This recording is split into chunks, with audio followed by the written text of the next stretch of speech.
Welcome to Science Pala classes. I am Pramod here to explain you how to determine molar mass of solute with the help of relative lowering of vapor pressure. देखो last video में मैंने previous video में अगर आपको relative lowering of vapour pressure नहीं मालूम है तो आप पिछला वीडियो आप जरूर देखिए। उसमें मैंने relative lowering of vapour pressure के बारे में पूरी तरीके से डिस्क्राइब किया है, डिस्क्रिप्शंस मैंने दिया हुआ है। तो ये जो आज की टॉपिक है उसमें मैं बता रहा हूँ कि relative lowering of vapour pressure अगर हमें मालूम है तो हम किस प्रकार हम डिटरमाइन कर सकते हैं, मालूम कर सकते हैं सोल्यूट का मोलर मास। सोल्यूट सॉल्वेंट मिलाते हैं तो सॉल्यूशन बनता है, वी ऑल नो। और relative lowering of vapour pressure का बेसिक मतलब हो रहा है यहाँ पे कि जो सोल्यूट जो हम मिला रहे हैं सोल्यूट नॉन वोलेटाइल है। नॉन वोलेटाइल सोल्यूट डालने से क्या होता है कि जो वेपर प्रेशर है सॉल्यूशन की वो घट जाती है और वो जो घट गई that is called lowering of vapour pressure. तो वेपर प्रेशर कितना से घटा सोल्यूट मैंने डाला that is called lowering of vapour pressure. तो PA नॉट एंड PA का जो डिफरेंस है यही है लोअरिंग ऑफ वेपर प्रेशर। पहले तो आप ये बेसिक कंसेप्ट जान लो तभी आपको ये पूरी कंसेप्ट समझ में आएगी कि मैं एक बाइनरी सॉल्यूशन को इमेजिन कर रहा हूँ, एक ऐसा सॉल्यूशन जो A और B के मिलाने से बना है। ओके, A को हम सॉल्वेंट मानेंगे थोड़ी देर के लिए, B को सॉल्यूट मानेंगे। आई रिपीट, A सॉल्वेंट होगा, B सॉल्यूट होगा। चलो ठीक है। तो एक्चुअली A जब अकेले होगा तब उसका जो वेपर प्रेशर होगा उसको PA नॉट बोलेंगे। B जब अकेला होगा तो उसके वेपर प्रेशर को PV नॉट बोलेंगे। लेकिन यहाँ तो B जो सॉल्यूट है वो तो नॉन वोलेटाइल मैंने बोला, तो B का कोई भी वेपर प्रेशर नहीं होगा, ना PV नॉट ना PV। जो भी वेपर प्रेशर होगा वो A कंपोनेंट का होगा, सॉल्वेंट का होगा, दैट इज PA नॉट या PA। तो जब हमने सॉल्यूशन नहीं बनाया था तो अकेले एलोन अगर A और B को रखा गया तो A का वेपर प्रेशर PA नॉट है अकेले का और B का वेपर प्रेशर है ही नहीं क्योंकि वो दो नॉन वोलेटाइल है। तो इनिशियल जो टोटल प्रेशर जो था वो PA नॉट था, PV नॉट तो है ही नहीं क्योंकि B नॉन वोलेटाइल है। इनिशियल टोटल प्रेशर जब मैंने मिक्स कर दिया, सॉल्यूशन बना दिया, B मिक्स कर दिया जो नॉन वोलेटाइल सॉल्यूट था, तो मैंने देखा कि जो टोटल जो प्रेशर हो गया वेपर प्रेशर वो P टोटल कहते हैं और वो PA प्लस PV। PA मतलब partial pressure of A solution में और PV मतलब पार्शियल प्रेशर ऑफ B। तो पार्शियल प्रेशर ऑफ B तो होगा ही नहीं क्योंकि B नॉन वोलेटाइल है, तो जो भी प्रेशर होगा वो PA होगा। तो सॉल्यूशन बनने के बाद जो टोटल प्रेशर हुआ वो सब सिर्फ PA ही हुआ। तो सॉल्यूशन बनने के पहले टोटल प्रेशर PA नॉट था और सॉल्यूशन बनने के बाद जो प्रेशर है वो PA हो गया। तो डिफरेंस कितना हुआ? तो डिफरेंस हुआ, ज़्यादा कौन है पहले ये समझो तभी तो डिफरेंस निकालोगे।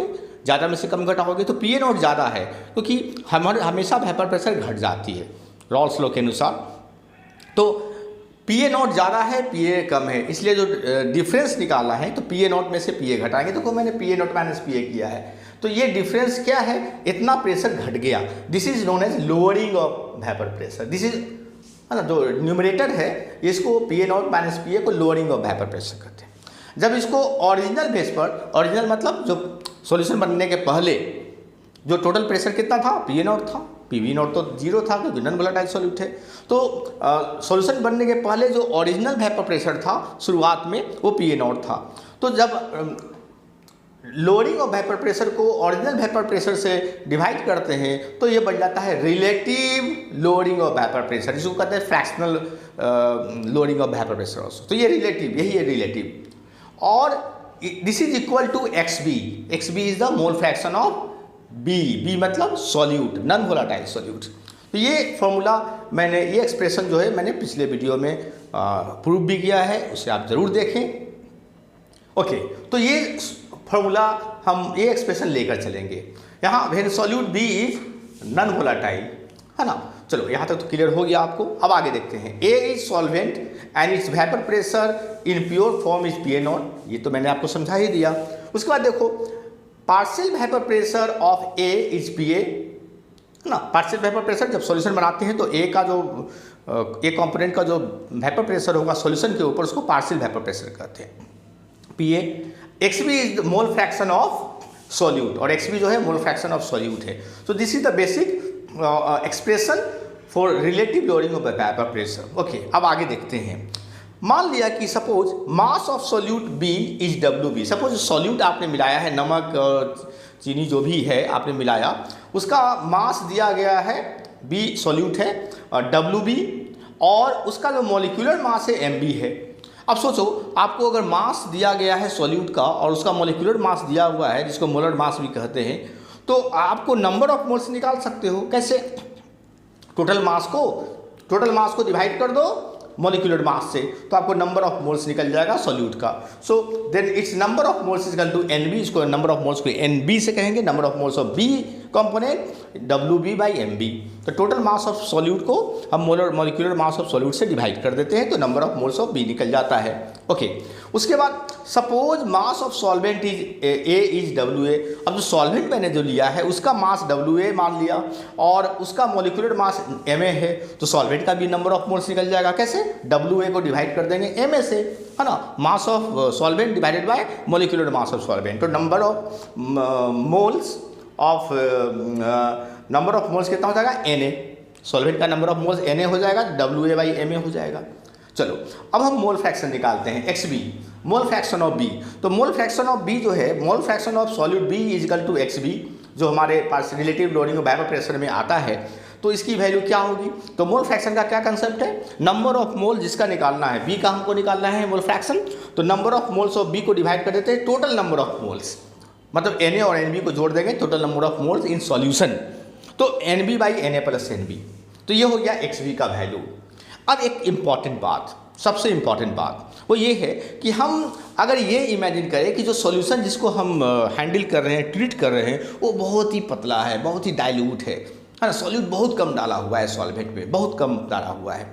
तो अगर solution, if solution is very dilute, then NA plus NB जो है, number of moles of A and number of moles of B को ऑलमोस्ट NA मान सकते हैं, NB को इग्नोर कर सकते हैं। सोचो कि NA जो है सपोज 10,000 है, number of moles of solvent is 10,000 और number of mole of solute is only 5। तो 10,000 में आप 5 जोड़ोगे या नहीं जोड़ोगे कोई फर्क नहीं पड़ता है, बहुत ज़्यादा का अंतर नहीं पड़ता है। तो इफ NB जो है अगर बहुत डाइल्यूट होगा तो सॉल्यूट बहुत कम होगा, मतलब NB जो है NA के रिस्पेक्ट में बहुत बहुत कम होगा। तो NA प्लस NB में को अगर हम जोड़ेंगे तो सिर्फ NA लिख दे तो काम चलेगा, क्योंकि NB NA में जोड़े या ना जोड़े कोई फ़र्क नहीं पड़ता है। हम ना 10,000 में आप 2 जोड़ो तो भी वही बात हो जाएगी, कैलकुलेशन में ज़्यादा का फर्क नहीं पड़ता है। सो हम लोग क्या करते हैं, NA प्लस NB को ऑलमोस्ट NA मान लेते हैं, NB इग्नोर कर लेते हैं। कब? स्पेशल केस है, माइंड इट, हमेशा नहीं, जब डाइल्यूट सोल्यूशन होगा तब। तो हमारा जो XB हो जाएगा वो कितना हो जाएगा, इसकी जगह पर सिर्फ NA लिख देंगे तो NB बाई NA हो जाएगा, NB बाई NA। और NB का वैल्यू अभी मैंने निकाला WB बाई MB, तो MB is equal to WB by MB और NA is equal to WA by MA, NA by W by MA लिख दिया। तो मेरा XB जो है mole fraction of B is equal to this, okay, WB by MB divided by WA by MA। अब हम relative lowering of vapour pressure is equal to जो XB था, अब इतना बराबर हम इतना लिख सकते हैं। सो मेरा relative lowering of vapour pressure कितना हो गया, PA0 minus PA upon PA0 is equal to WB by MB by divided by WA by MA। अब इसमें से अगर आपको कितने टर्म्स हो गए, एक term relative lowering of vapour pressure, 2, 3, 4, 5 या जो भी है, इसमें से कोई भी एक अननोन रहेगा तो आप उसे कैलकुलेट कर सकते हो। तो मेरा जो टॉपिक था वो है कि आप how to determine molar mass, molecular mass, है ना, molar mass, molecular mass of solute कैसे निकालेंगे, मतलब सॉल्यूट कौन है यहाँ पे, MB।